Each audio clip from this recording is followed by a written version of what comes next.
I'm delighted that my special guest is Gerry Riskin, and Gerry joins us now from Canada, and Gerry can activate his video, and hopefully we'll all be able to see him. By way of introduction, Gerry is a Canadian. He is in many ways regarded as the doyen of the legal management consulting profession. He's the founding principal of the international management consultancy Edge International. He's a renowned lawyer, author, consultant, and coach to many leading lawyers around the world. And he is noted as being an authority on trends affecting the legal services industry and the legal profession globally. Gerry, delighted to have you, honoured to have you. We've known each other for nearly 20 years now. I'm thrilled that you've been able to come on to Law Chat today for the next half an hour. How are you? I'm well, sir, and what an honour to be with you. Great to be with you. It's great. Tell us where you are at the moment. Well, at the moment, I'm not at home in Anguilla, British West Indies, where I've lived for 25 years. I'm in Toronto, Canada at the moment. And can I ask what you're doing there? Well, I had to make a visit for some things I need to get done here, and just finished the mandatory quarantine and mostly self-quarantining, trying to protect myself. Yeah, good. These are interesting times, are they not? They certainly are. So they certainly are. We've had conversations over the last couple of months on Law Chat with people who've obviously been affected by the COVID-19 outbreak. Can I ask you what your perceptions are on the impact of COVID on your clients, particularly in the Northern Hemisphere and perhaps in North America as you see it? There are the visible and obvious impacts that lead to what should our strategy be, and how do we become resilient and adapt to what is being thrust upon us? If we have to work at home, how do we make that work? What technology do we need, etc.?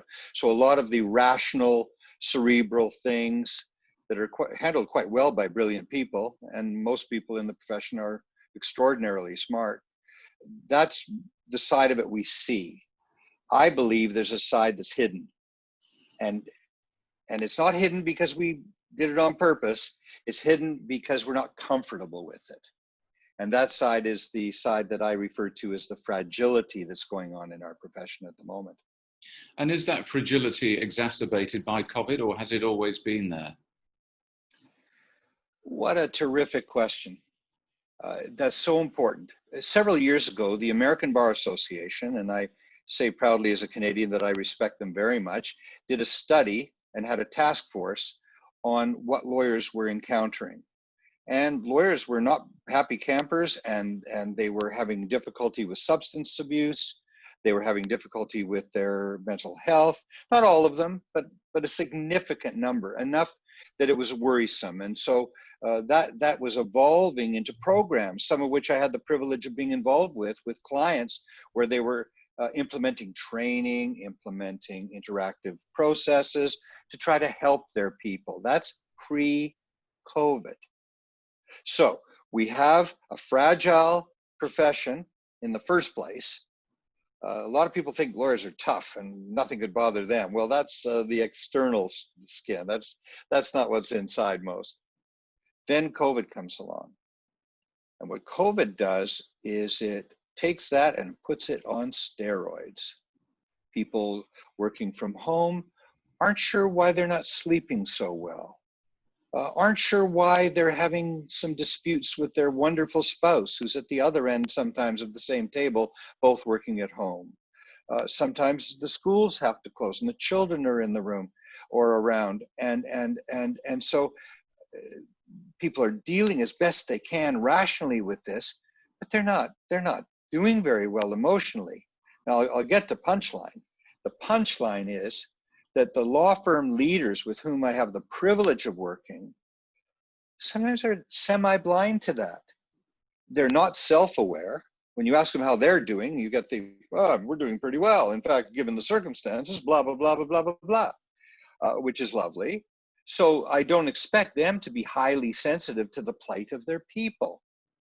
but their people are going through something very terrible, most of them.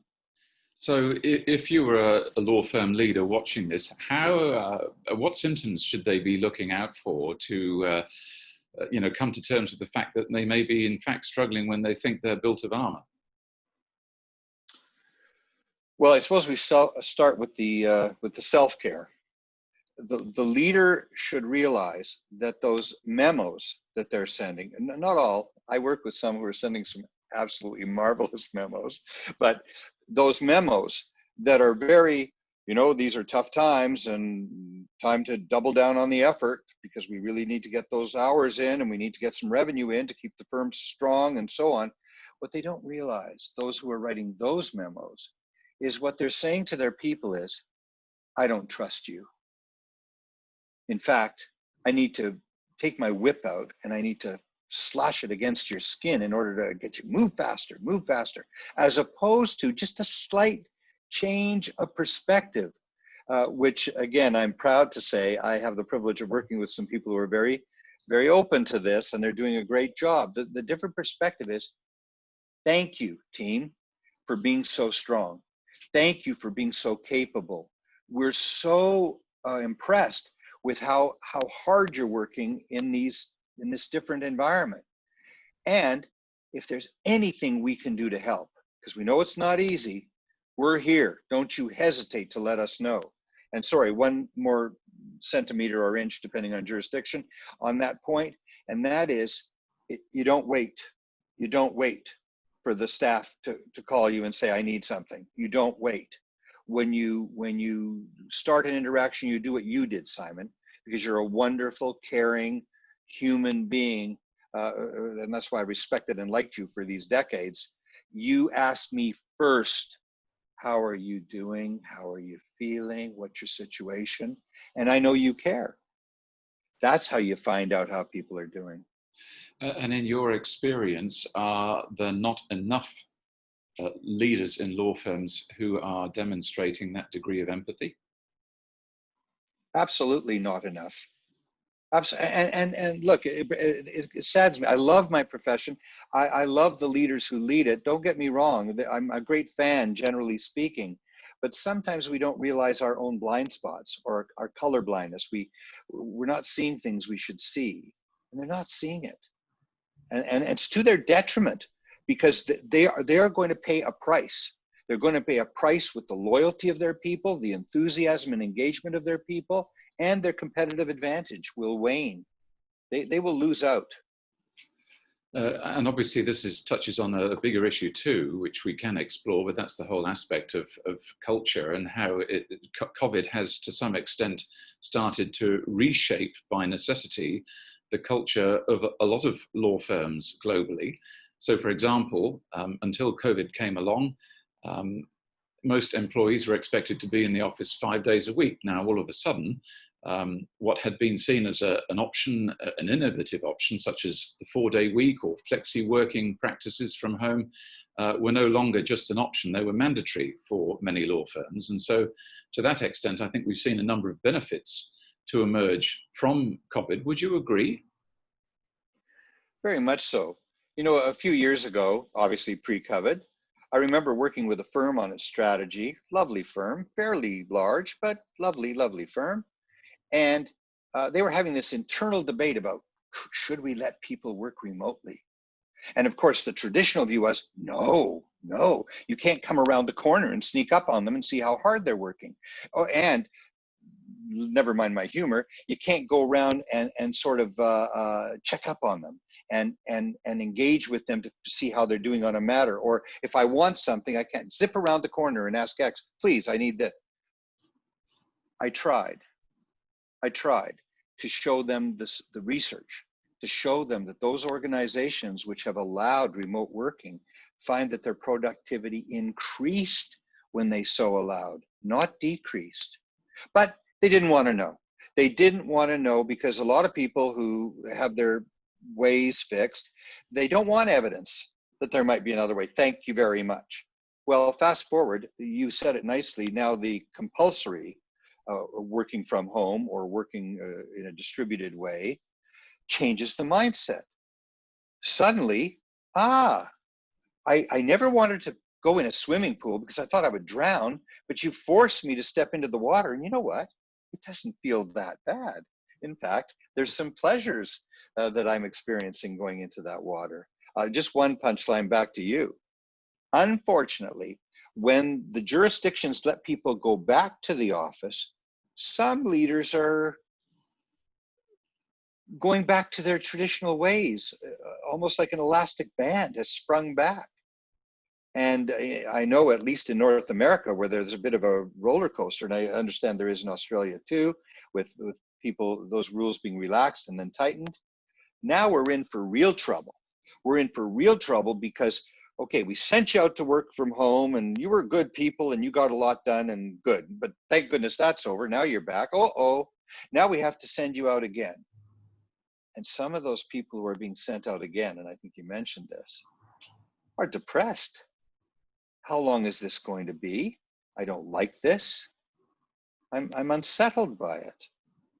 Anyway, it doubles the reason to reach out and be empathetic with our people.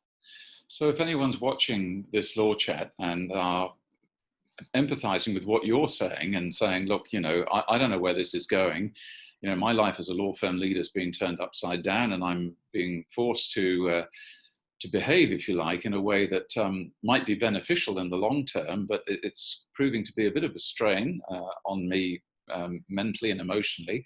What can they do about that to, you know, get on top of themselves and to get help? Well, firstly, they need to recognize their issue. And I just want to touch on something very quickly that Larry Richard, a brilliant PhD psychologist, said, and that is this: we as lawyers especially want predictability. We don't like it when we don't have predictability. And guess what? That seems to be vanishing a little for the moment. And he said there are three kinds of changes that are particularly hard for us. Change one is something that happens suddenly. We weren't expecting it. It surprised us. Change two is one where we lose some control. We don't like losing control. And number three is change which could be threatening, even life-threatening. All right, so Mr. or Ms. firm leader, holding the mirror up to you, you are suffering significantly because we took predictability away and we put three of the worst changes we could think of right in your face. Now your bravery is admirable, and your stiff upper lip, if you're in the UK, is really good. That's where you're from. But the point is, take a moment and recognize that your issues with your sleep and your issues with your patterns and your issues with all sorts of things are understandable, and they're okay. So you go to where you want. You get the therapy you want from the kinds of therapists you choose. You use meditation if you wish or don't. Use yoga if you wish or don't. Nobody's going to boss you around and tell you what to do. But recognize that. So that's as self as leader. Then there's the troops. When you're reaching out and talking to your people, by the way, you know, there's some logistics. If there are a lot of people, we've got to delegate some of this, just like, so you can't talk to everybody, but you better make sure your other leaders are trained, which is something I'm working on right now with some of my clients, training it. But anyway, let's take the leader of the whole firm or the subgroup leaders. Either way, you're reaching out to people to check in on them. Now, you may be talking to them about their substantive practice and checking up with them, let's say, as a practice group leader. So you want to know some things that are about the practice itself. But you start with the Simon Tupman approach. How are you? How are you doing? And when they say, oh, I'm fine, say, no, wait. I really want to know how you're doing. I really want to know. There are a lot of tough things going on. How are you sleeping? How are you feeling? Let me in a little bit. And then you'll begin to get the truth. And one of two things will happen. Either the person will be a little untrusting and closed and not prepared to tell you too much. Fine, respect that, boundaries. Or you will have opened a spigot and out will pour a lot of information. Your job is to listen, understand, don't fix it.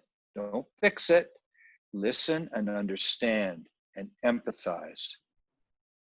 And then look for interactively for help that the individual you're talking to might respect and want. So I'm sorry for that detailed, but I think that's missing. How are you doing? Is my document ready? I sent you the draft. Have you got the other draft ready? No, that's not going to cut it. So doesn't this highlight an issue that I know that you and I myself have been writing about for many years, and that is the need for better leadership in the legal services industry and in the legal profession generally. And part of that quality of a leader is the ability to ask questions and listen. And ask good questions too.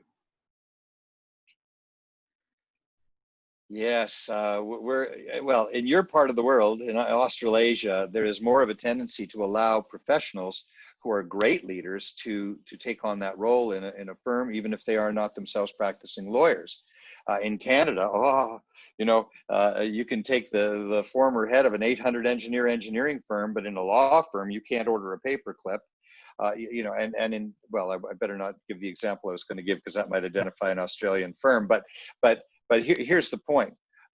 First of all, we don't, most of us, except for actually England, has taken the lead globally on understanding that superb professionals can make a great contribution and should be allowed to. Maybe that's why the biggest firms in the world are mostly from England, and maybe that's why, okay. So that's problem number one. Problem number two is we choose leaders in many cases, not every case, but in many cases, we choose them completely incorrectly. Who's got the biggest book of business? Well, that's so-and-so. Well, you're going to choose somebody else as the leader? Are you kidding me? We got to choose X. X has the biggest book of business. Well, X has the biggest book of business because X is working her rear end off, attracting that work and doing that work. And guess what? She's a lovely person, but she doesn't have the interest in or the time for what we're talking about. You can maybe get away with that if that person will delegate, but for the most part, we've got the wrong leaders. In fact, we did a survey of 700 law firms, and the leaders told us that tomorrow morning, they would change over 50% of their practice group leaders, fire them and replace them within the firm if it weren't so politically costly to do it. And was that survey pre-COVID? Yeah, this is pre-COVID. Yeah. So the thing is, look, I have a take the world as it is philosophy. Okay, we've got the wrong leaders.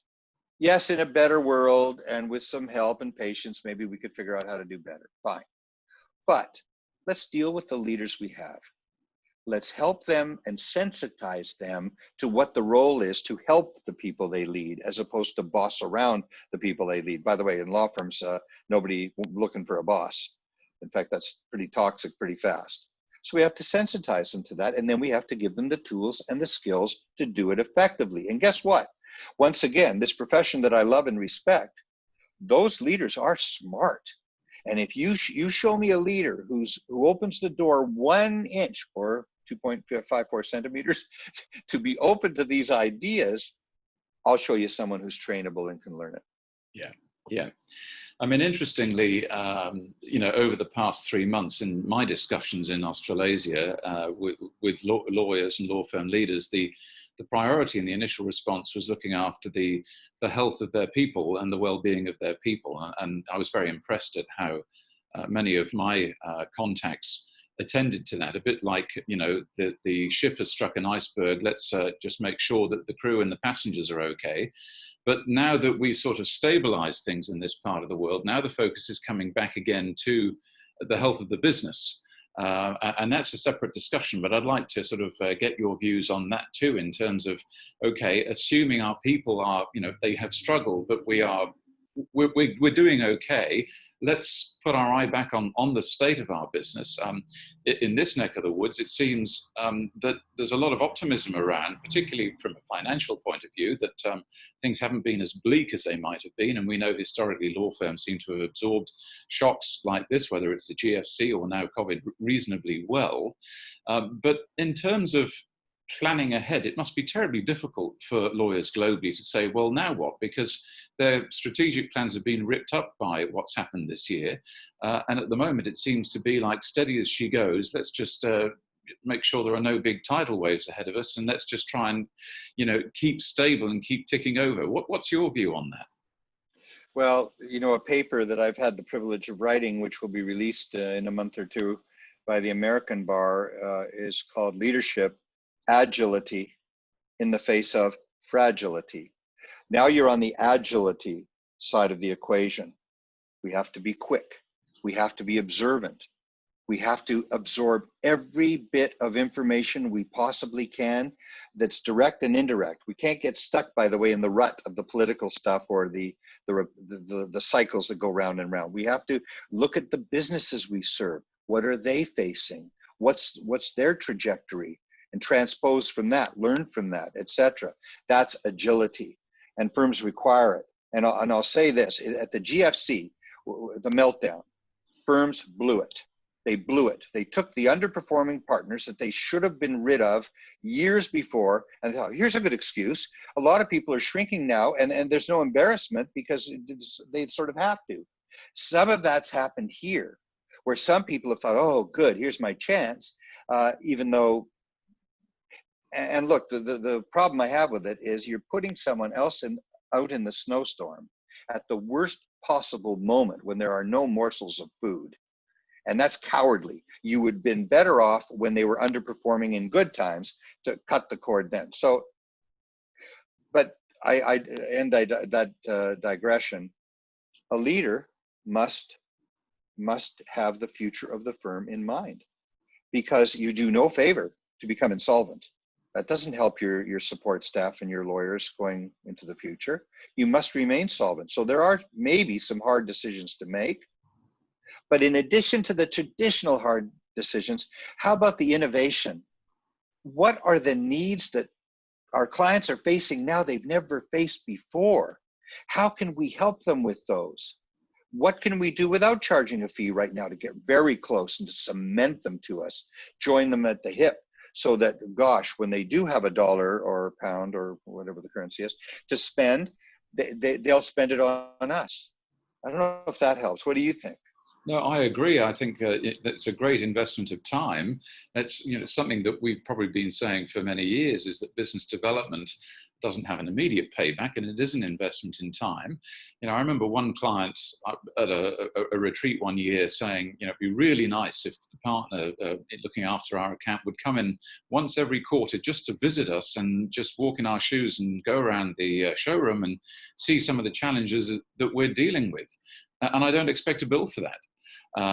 Now, that for many firms, pre-crisis, pre-COVID, if you like, was seen as an optional extra. Oh, it's the sort of the business development time that we have to do.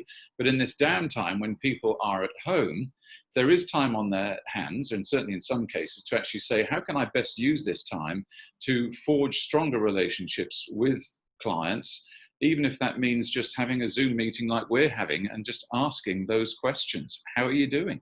That's my view. Well, at the risk of a shameless plug of a blog post I did a checklist for managing partners on that outreach that people can do, and they have to help their people do it. This is a numbers game.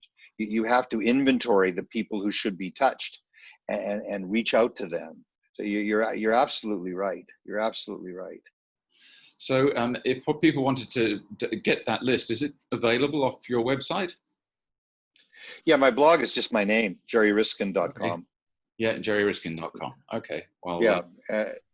So that's obviously everybody's welcome to that. And Edge, our consultancy, the short form URL is edge.ai. That's all you need, edge.ai. And please, our publications are without cost. Please avail yourself, and I hope they help.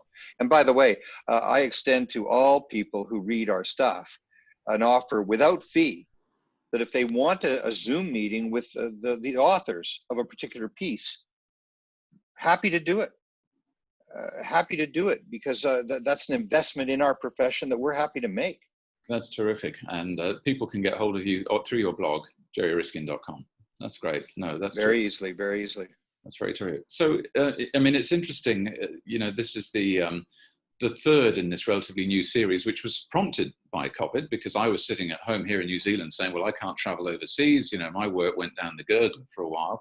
So I decided to set up these Zoom discussions, which have been, interesting and fruitful and quite provocative in some of the subjects.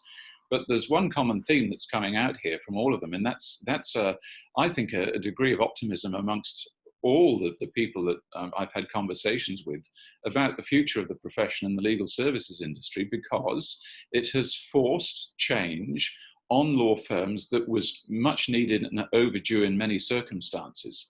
If you were the managing partner or a leader of a practice group in a law firm at the moment, would you be approaching the future with optimism?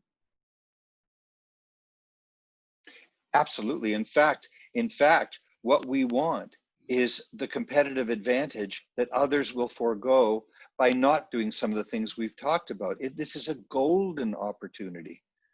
And, I tell you a million times, I love the legal profession because sometimes I say things about it that are a little bit harsh. The bar is low.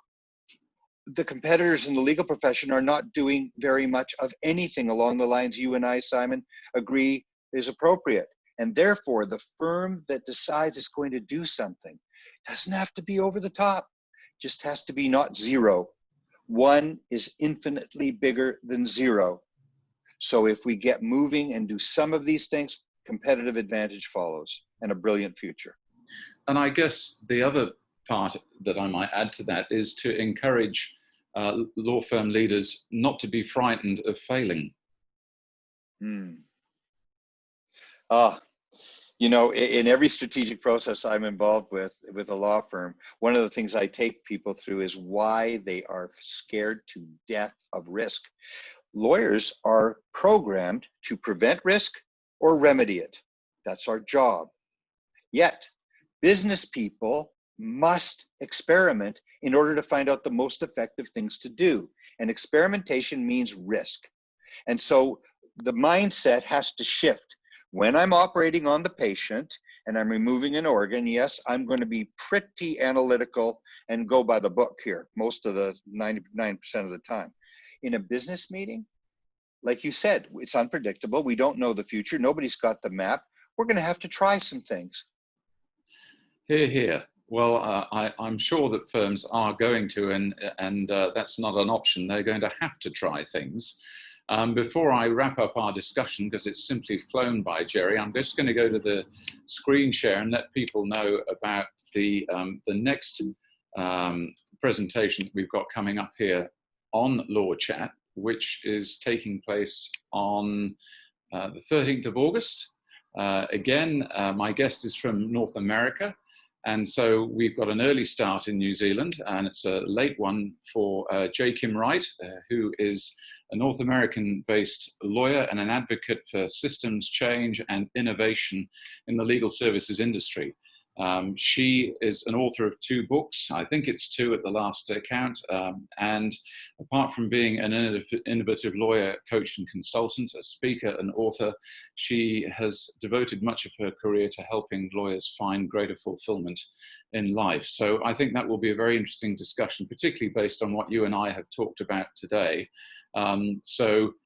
Make a date in your diary, everyone. I'll obviously be sending notifications out through the appropriate social media and so on. So those people who want to come into Law Chat next month, I look forward to seeing you then. But for now, can I thank you, Gerry, very much for making time available today and joining us from in the evening there in Toronto in Canada. I wish you all the very best, and I look forward to staying in touch with you, and best of fortunes for the few coming months ahead. It's been a great honor, and all the best with Law Chat. It's fantastic. Terrific, Gerry. You take care, and bye, everyone. We'll see you next month.